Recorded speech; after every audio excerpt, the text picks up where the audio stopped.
So I want to introduce, without further delay, Guillermo de la Dehesa, our chairman of the International Advisory Board at IE, who will be moderating the session with our keynote speaker, Peter D. Sutherland, entitled Migration Challenges of Our Time. If I can please welcome you to the stage.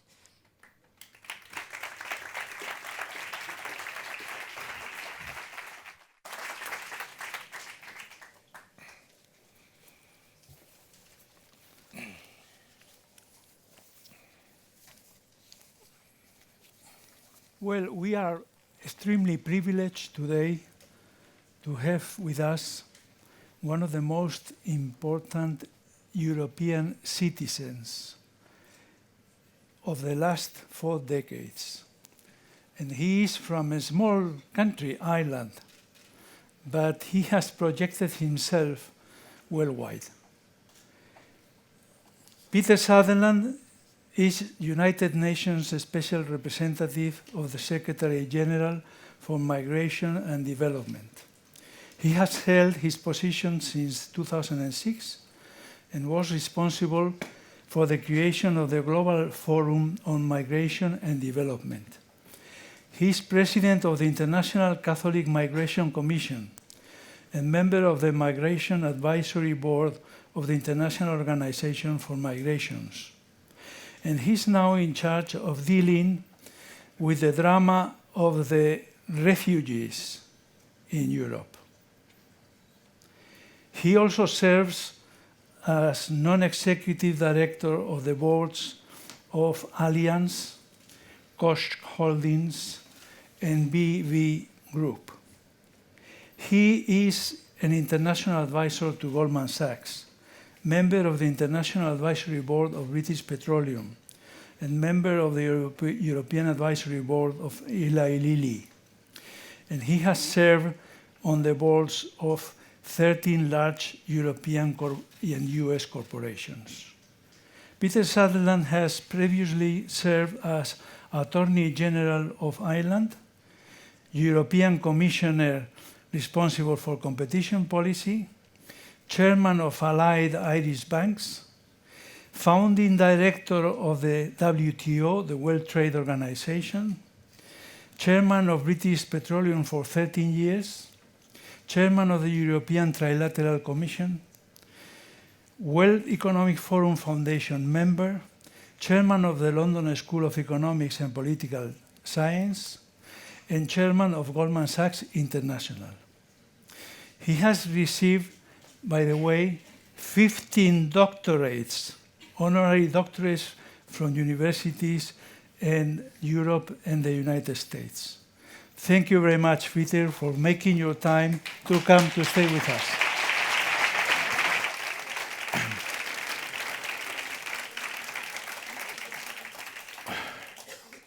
One great thing about having a friend like Guillermo over decades is that he presents rather good introductions, even if they're exaggerated. A son of mine recently, when I was threatening to write a book that I will never write about life, I asked him what title he suggested might be appropriate for the book, and he said, "What about I got out before I was found out?" But it's very difficult to remain humble looking for a prolonged period of time, but I did it, I hope, reasonably well during that very generous introduction by Guillermo. But in Fernando's very interesting and inspirational comments at the commencement of this discussion, he used 2 words that seem to me to have particular value to the subject which I'm going to address, which are diversity and values. When Guillermo mentioned the interest that I have in migration, it reminded me of a call that I got in 2005 from Kofi Annan, who had been a good friend of mine when I was at the WTO. And he rang me and he said, "Look, you've always been involved in the commercial end of globalization. Will you become involved in the human side? Because we talk about free movement of goods and free movement of services. We don't talk so much about people, and it's an emerging issue. So I've had the role of special advisor, which is far less than being in charge, as I was generously introduced as being, but which is a role which tries to help to coordinate a very complicated issue in multilateral fora and to relate to the regional dimension of this challenge of our generations. So for all of you, you are facing a challenge which is a challenge of generations. Earlier generations in this country, going through the troubled circumstances of the first half of the last century in Spain, and for the rest of Europe in the context of the Second World War, and right back through history, every generation has its challenge. I think one of the great challenges of our time, there are others like environmental degradation, but one of the great challenges of our time is the issue of the mobility of people and the issue that is related fundamentally to mobility, which has through generations been important, not merely for my small country, which populated a lot of the United States, but for Spain, which during the period of its empire and subsequently has had such an international impact and which has had its own migratory flows initially out of Spain and subsequently into Spain.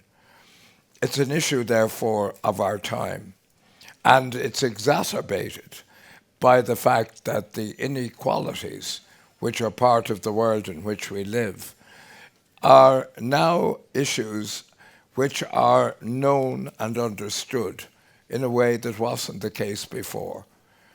Everybody has information. Those who live in the most deprived parts of the world know what it looks like to live in the most successful. And this continent of ours is the most successful, notwithstanding the claims made elsewhere. I mean, we have 29% of global GDP. We have a population in the European Union of over 500 million. And in the post-World War II period, the world in which we live, we sought to define in a different way. In Europe, a number of inspirational figures, truly inspirational for me, are the founding fathers of the European Union. And the whole essence of the European Union, which to me is the most noble political movement that this old continent has ever seen, was to tame nationalism. It was to tame the xenophobia and the racism which was part of our history and caused so many wars, and which in my own little island, ludicrously, in this century, still defines tribalism in terms of religion in one small part of the country. This world is a world we thought we would reform. And it was largely inspiration from Europe that had and defined the Charter of the United Nations in the same terms. We maintained that our historic religious background, for what it's worth, was based on concepts of the dignity of the human person and the equality of man. We never truly practiced it, but that's what we claimed. And then we have watched in recent times the gradual disintegration of many of these ideals. We have seen parliamentary candidates on both sides of the Atlantic expressing views about others, which to me are a denial of the equality of man and an attack on the dignity of man. We have seen in Europe heads of government say refugees, yes, as long as they're Christian. You would think we were living in the time of the Crusades. Well, we're not living in the time of the Crusades, and it's your generation that has to proclaim this as a fact. After the war in 1951, a convention was adopted, and the convention that was adopted was one to protect refugees. Refugees were defined as people who were escaping persecution.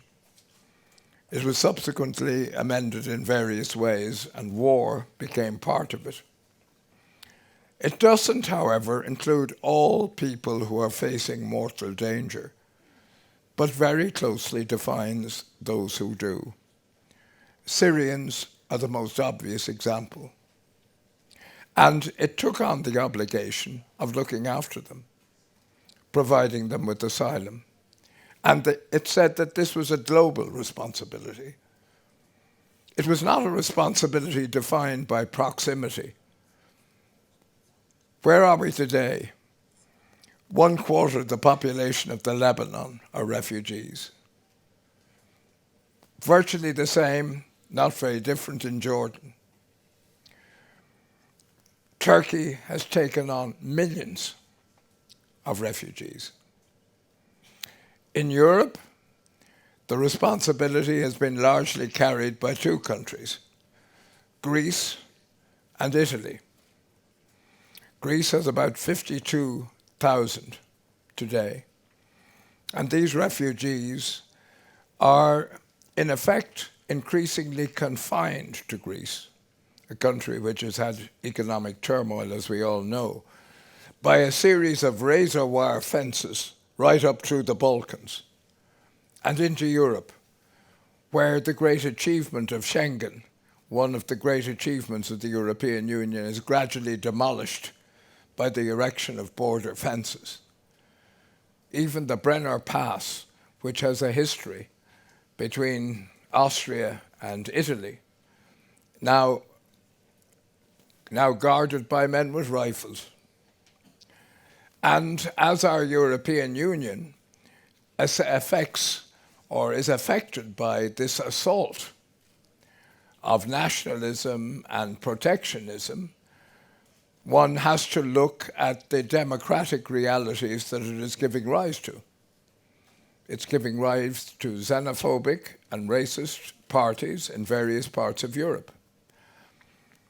And we can't pretend that there isn't a challenge, because there are very large numbers of people being accommodated. Mrs. Merkel, to me, is a bit of a hero.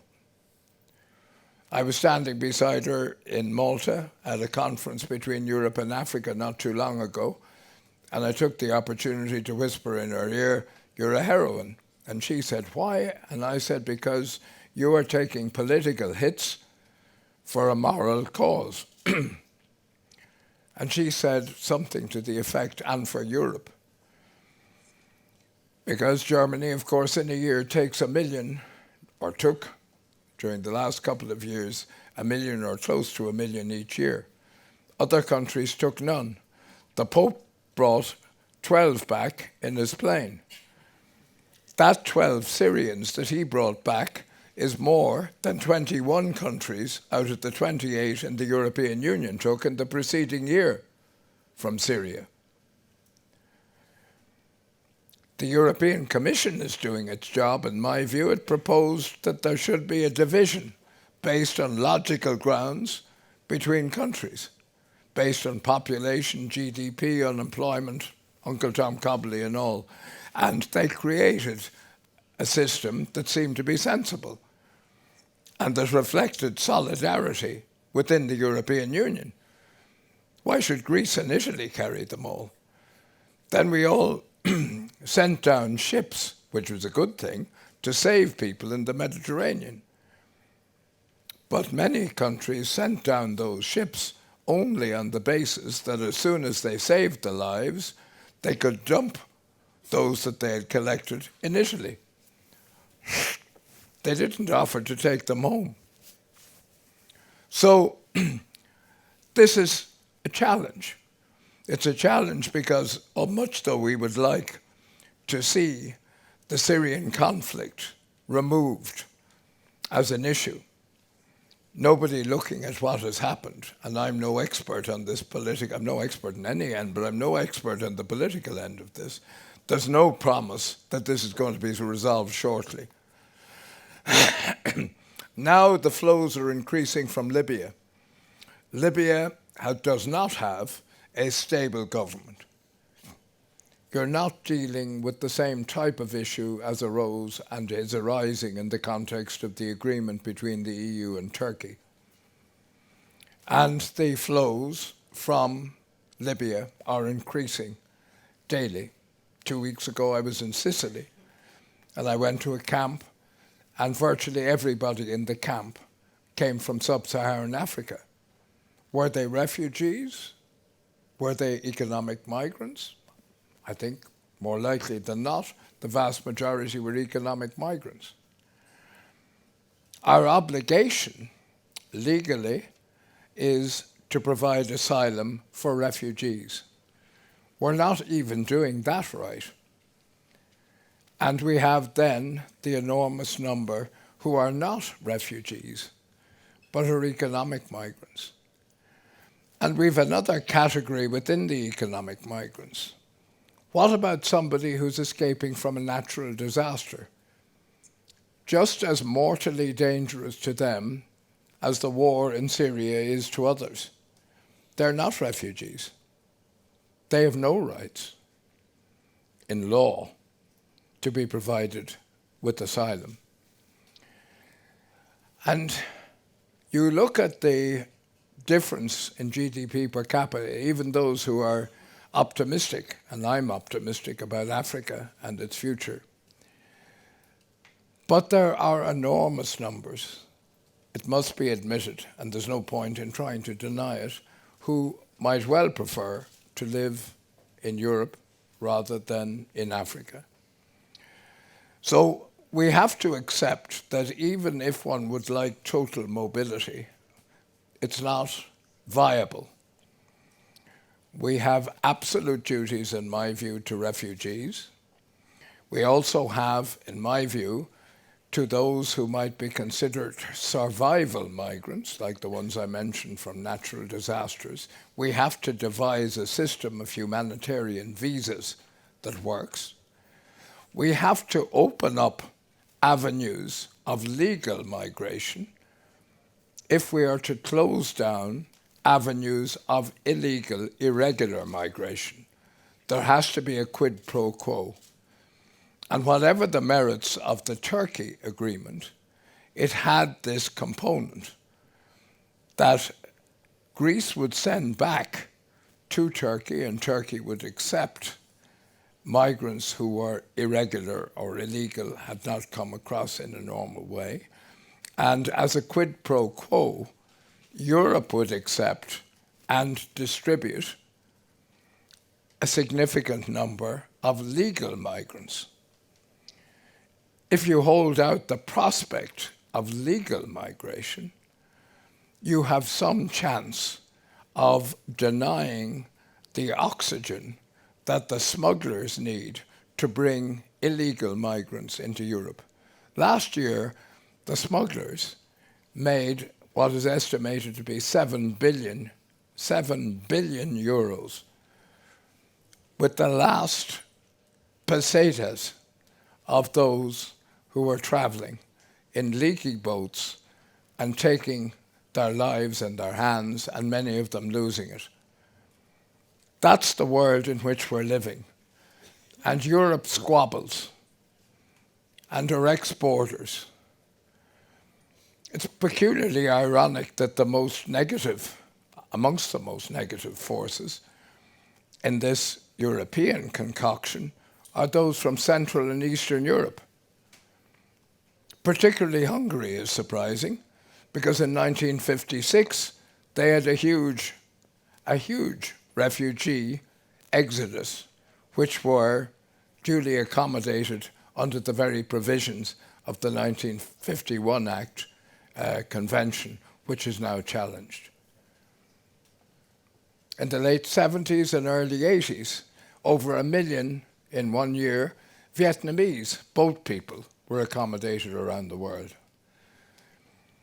But as I say, this is a global issue. It's not just a European issue. If proximity doesn't define responsibility, it's no more a European problem, except that we happen to be the area where people want to go, than it is an American problem.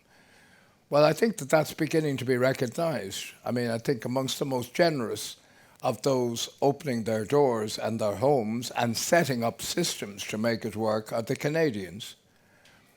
And although it has been slow, Earlier this week, the biggest number accepted in a day, I believe, was a number accepted by the United States. And there are conferences in the latter part of the year which should make this further. In 2015, there were 244 million migrants in the world, 80% of them in developing countries. In the last 2 weeks, the president of Kenya announced that he was going to close the Shabab refugee camp. 600,000 are in that camp, which has cinemas, it has shops, it has had people living in it for years in pretty dire conditions. Where are they going to go? Who is taking responsibility for this? The Kenyans are perhaps saying, why should we carry... I'm not at all saying that the decision is a good one. I think it's a bad one. But it's understandable that they look at Europe and say, you haven't done very much about this. We have to share responsibility. Now, I hope that the camp is kept open, and we all have a responsibility, countries, to give help to it. But there are other aspects of this that I've completely forgotten my script, so I could never find where I was anyway. So I'll ignore it. Let me say this: that there's another illogicality in this whole thing, and that illogicality is that it doesn't make economic sense, even if you've no moral barometer at all. It doesn't make economic sense. We're a dying continent. We have the 10 lowest birth rates in the world. Germany, whose generosity I am not ascribing to an economic motivation, but they need 1 million new immigrants, at least a year, to sustain the balance between the workers and the retirees in their own world. What about Spain? Not exactly the most fertile of countries in Europe. Fernando deserves great credit and perhaps a prize. I think that's probably why he said it. He expected a round of applause. But in any event,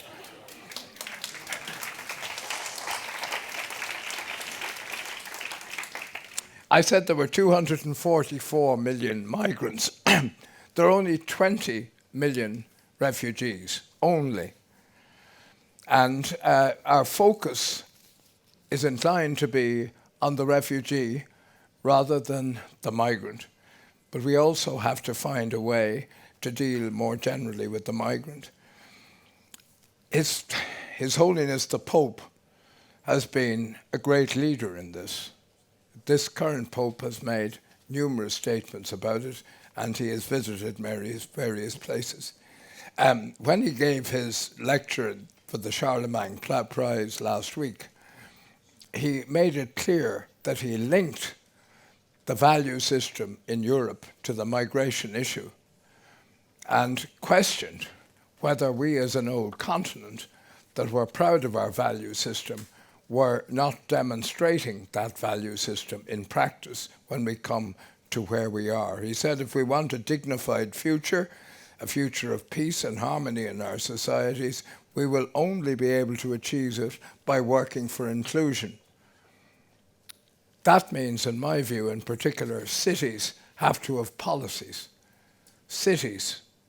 Because there's no point in creating refugee camps in the Picos de Europa and leaving people sit on the side of a mountain because it doesn't create any political issue. I hope there isn't one there, I'm just guessing at a place, and leaving them there.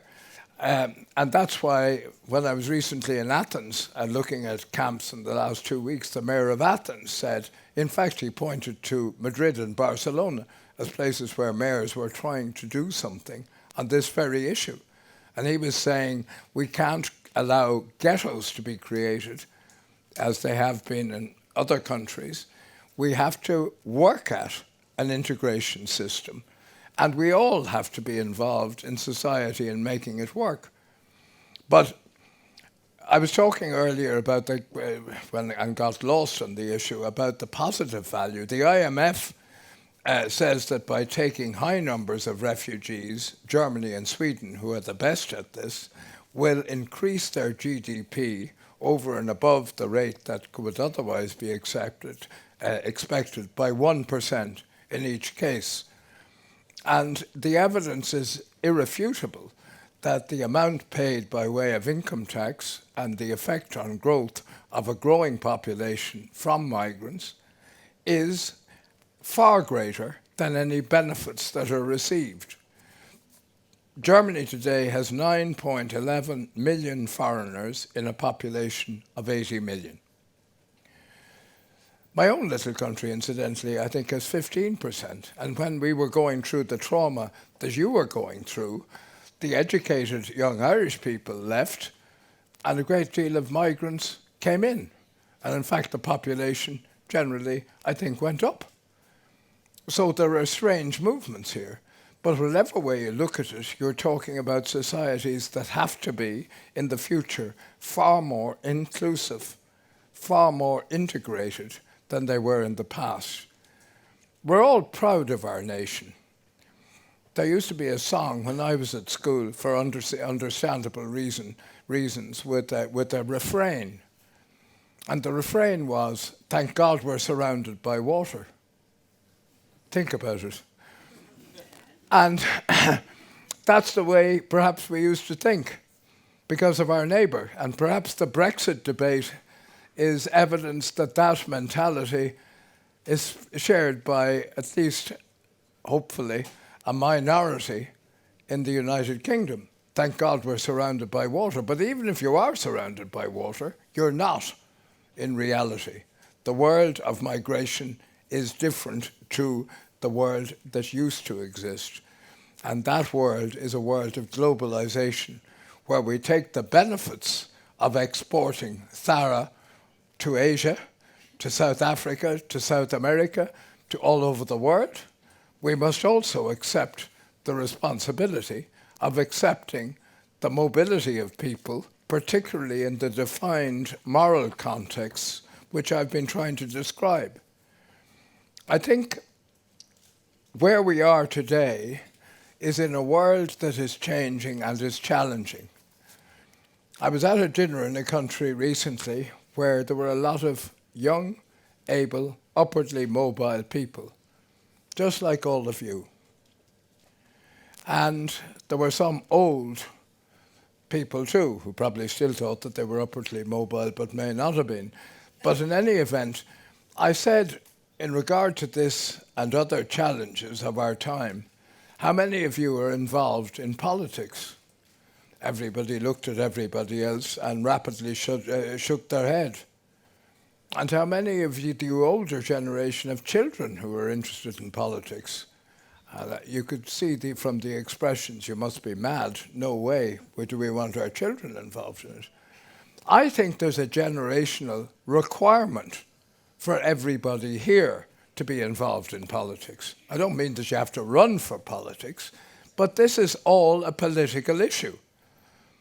This is not simply an economic conundrum, because the economic conundrum is easily proven to be supportive of allowing people from different denominations and places to be part of a dynamic economy.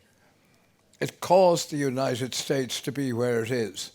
And incidentally, on the Vietnamese example, the Vietnamese experience, which has now been analysed by academics fully, has proven that they are far more upwardly mobile, far more academically successful than the indigenous population, and they're also far more entrepreneurial.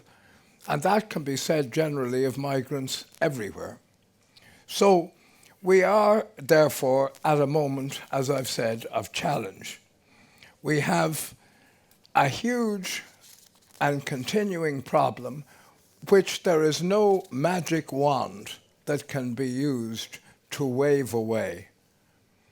People always say to me, well, what's the answer? There's no simple answer. There are a combination of things which include development policy, increasing legal migration, where possible concluding agreements with other countries which are the source of migrants in a way that regularizes a situation that otherwise would go out of control. It requires Europe, in my view, to develop a capacity to have a foreign policy that actually makes an impact. Take Eritrea. Eritrea is a huge source of migrants. It's also been condemned in the United Nations in various ways. There are countries all over the world that we forget about, that are sources of enormous numbers of people who are in maximum distress. We've an absolute obligation to take this as an issue, not for somebody else, but for us. And therefore, in speaking to an audience like this, of people who've achieved in an institution which itself has achieved so much, I haven't got any reluctance whatsoever in saying that there is a moral duty to be engaged. There is a real duty and obligation for this generation to recognize that whatever your point of view, you should be expressing it in a way that makes things different. And finally, I would say that part of that is the European story. The European integration process is an essential part of any answer. We need a common external border policy. We need a common system of refugee assessment. In one country, the average number of refugee applicants for asylum that get through the process is 2%. An identical country almost nearby has 44%, which is more or less the average in the law, in the countries of law and order in Europe. How can we have this? A perversion of the system of justice, in reality shaped to inhibit, shaped to distort, it would seem, outcomes for desperate people with desperate lives escaping with children, 50% being women and children, and a large number of the children being under 13. This is, therefore, the moral challenge of our generation. Thank you very much.